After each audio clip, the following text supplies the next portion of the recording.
Hello दोस्तों, कैसे हैं आप लोग। एक बार वापस से आपका स्वागत है मेरे चैनल में। आज मैं आपके लिए लेके आया हूँ नीति शास्त्र का एक नया टॉपिक का नाम हमारे है सुखवाद, जिसे अंग्रेजी में कहते हैं हेडोनिज्म। तो इसके बारे में ठीक से जानने की कोशिश करेंगे। तो शुरुआत करते हैं आज का टॉपिक सुखवाद, जिसको हेडोनिज्म कहते हैं। बात करें सुखवाद की, तो सुखवाद के बहुत सारे आयाम होते हैं, मतलब देखने के नज़रिए होते हैं। हम उन नज़रियों को एक एक करके देखना शुरू करते हैं। पहला नज़रिया आता है हमारा मनोवैज्ञानिक सुखवाद, या एक टाइप या प्रकार भी इनको मान सकते हैं। पहला होता है मनोवैज्ञानिक सुखवाद, मतलब साइकोलॉजिकल हेडोनिज्म। मतलब ये क्या है, एक डिस्क्रिप्टिव या फिर वर्णनात्मक सिद्धांत है जो ये दावा करता है कि मनुष्य जो भी कार्य करता है, तो मनुष्य के सभी कार्य और व्यवहार अंततः सुख प्राप्त करने और दुख से बचने की इच्छा से प्रेरित होते हैं।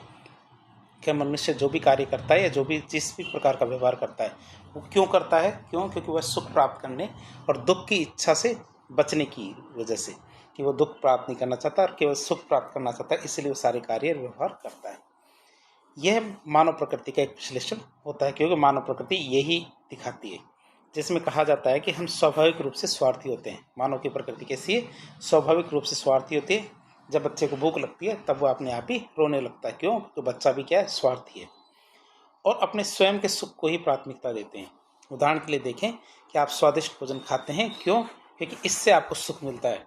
आप स्वादिष्ट भोजन खाते हैं तो स्वादिष्ट भोजन खाने से आपको क्या है, सुख मिलता है। या आप खतरे से दूर भागते हैं, क्यों? क्योंकि ये इससे क्या है, भागने से क्या होगा, आप दुख से बच जाओगे। तो इसे हम क्या कहते हैं, मनोवैज्ञानिक सुखवाद। दूसरे प्रकार का सुखवाद आता है, ये दूसरा आयाम क्या आता है हमारा, नैतिक सुखवाद, जिसे एथिकल हेडोनिज्म कहते हैं। तो ये आदर्शात्मक सिद्धांत है। ये क्या है, एक आदर्शात्मक या नॉर्मेटिव सिद्धांत है जो ये बताता है कि नैतिक रूप से क्या सही है।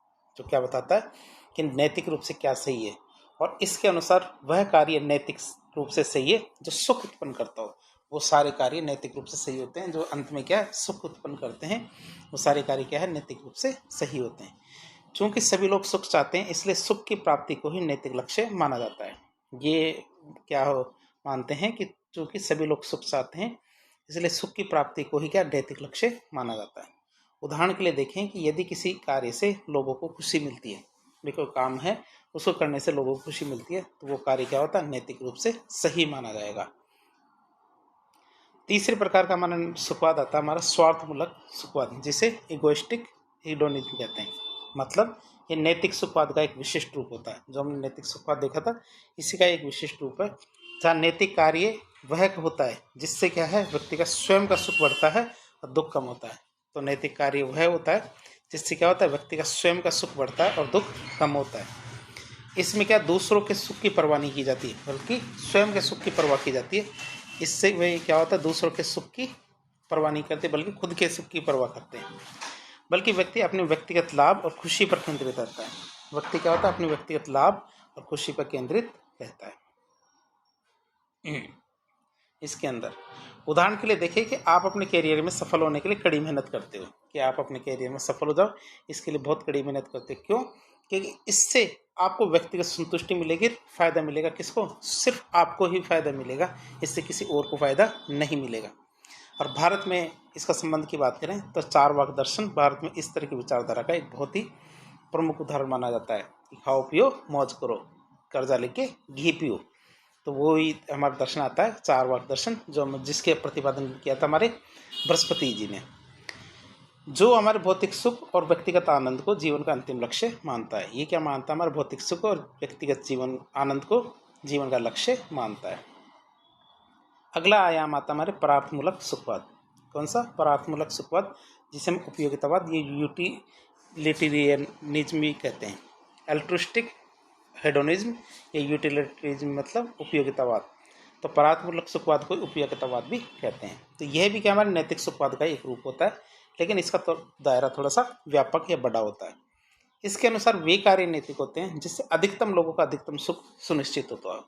क्या? वे कार्य नैतिक होते हैं जिससे क्या होता है, अधिकतम लोगों का अधिकतम सुख सुनिश्चित होता है। इसमें क्या, व्यक्तिगत सुख से बढ़कर समाज के कुल सुख को महत्व दिया जाता है। इसमें किसी एक व्यक्ति को फायदा हो रहा हो तो उसको तो छोड़ दिया जाता है। इसकी बजाय यदि समाज के एक बहुत बड़े वर्ग को या अधिकतम लोगों को सुख प्राप्त होता है तो उसे नैतिक माना जाएगा। और जेरेमी बेंथम और जॉन स्टुअर्ट मिल इस विचारधारा के प्रमुख प्रणेता रहे। कौन कौन? जेरेमी बेंथम और J.S. मिल इस विचारधारा के प्रणेता रहे। उदाहरण के लिए देखें तो सरकार को ऐसी नीतियाँ बनानी चाहिए जिससे क्या अधिकांश लोग नागरिकों को फायदा हो। सरकार को ऐसी नीतियाँ बनानी चाहिए जो क्या है अधिकांश नागरिकों को फायदा पहुंचाए। भले ही कुछ व्यक्ति को थोड़ा नुकसान उठाना पड़े, लेकिन ऐसी नीतियाँ जरूर बनानी चाहिए जिससे अधिकतम लोगों को फायदा हो। तो इसे हम कहते हैं परार्थमूलक सुखवाद। फिर एक आता हमारा निकृष्ट सुखवाद। क्या आता है? निकृष्ट सुखवाद की बात करें तो सुखों के मूल्यांकन का एक तरीका होता है। ये क्या होता है? सुखों के मूल्यांकन का एक तरीका होता है जिसे जेरेमी बेंथम ने अपनाया था। जिसे किसने अपनाया था? जेरेमी बेंथम ने अपनाया था। इसके अनुसार क्या विभिन्न सुखों में केवल मात्रात्मक भेद होता है। जितने भी सुख होते हैं उनमें क्या होता है? मात्रात्मक भेद होता है, यानी कि सुख को कम या ज़्यादा हो सकता है। किसी व्यक्ति को सुख कम हो सकता है, कोई किसी व्यक्ति को ज़्यादा हो सकता है, लेकिन उसकी गुणवत्ता में कोई अंतर नहीं होता। गुणवत्ता में अंतर नहीं होता, केवल सुख को कम या ज़्यादा किया जा सकता है। बेंथम के लिए एक शारीरिक सुख जैसे भोजन का, एक बौद्धिक सुख जैसे कविता पढ़ना में केवल उनकी तीव्रता और अवधि के आधार पर ही अंतर किया जा सकता है कि ये सुख कितने समय के लिए मिल रहा है और कितना मिल रहा है। बस यही है, इतना अंतर नहीं। उनकी आंतरिक गुणवत्ता में कोई अंतर नहीं है। क्यों? क्योंकि अच्छा भोजन खाने से आपको शारीरिक सुख मिलता है तो वह सुख, और अच्छी पुस्तक पढ़ने से आपको क्या बौद्धिक सुख मिलता है। तो दोनों सुख गुणात्मक रूप से तो सेम है, लेकिन क्या मात्रात्मक रूप से अलग अलग है। उदाहरण रूप में देखें तो एक पार्टी में नाचना और एक क्लासिकल उपन्यास पढ़ना दोनों ही सुखद होते हैं। कोई पार्टी है, पार्टी में आप डांस कर रहे हैं तो इससे आपको सुख मिलता है, या फिर कोई आप क्लासिकल उपन्यास पढ़ रहे हैं तो इससे भी आपको सुख मिलता है। तो दोनों से आपको सुख मिलता है। और निकृष्ट सुखवाद के अनुसार यदि दोनों से मिलने वाले सुख की मात्रा देखें तो वो समान है, तीव्रता और अवधि समान है, तो वे समान रूप से मूल्यवान होंगे। क्या दोनों की बात करें तो दोनों समान रूप से मूल्यवान होते हैं। अब आता उत्कृष्ट सुखवाद जिसे रिफाइंड हेडोनिज्म या क्वालिटेटिव हेडोनिज्म कहते हैं। निकृष्ट को क्वांटिटेटिव कहते थे। तो हमारे ये उत्कृष्ट सुखवाद की बात करें तो ये भी क्या सुखों के मूल्यांकन का एक तरीका होता है। ये भी क्या सुखों के मूल्यांकन का एक तरीका जिसे J.S. मिल ने बेंथम के विचार को सुधारने के लिए प्रस्तुत किया था। जो बेंथम के विचार थे उनमें J.S. मिल को कुछ कमी लगी, तो उनको सुधारने के लिए ये वाला सिद्धांत उन्होंने दिया। उनके अनुसार सुखों में गुणात्मक भेद होते हैं। इनके अनुसार क्या होता है? सुखों में गुणात्मक भेद होते हैं।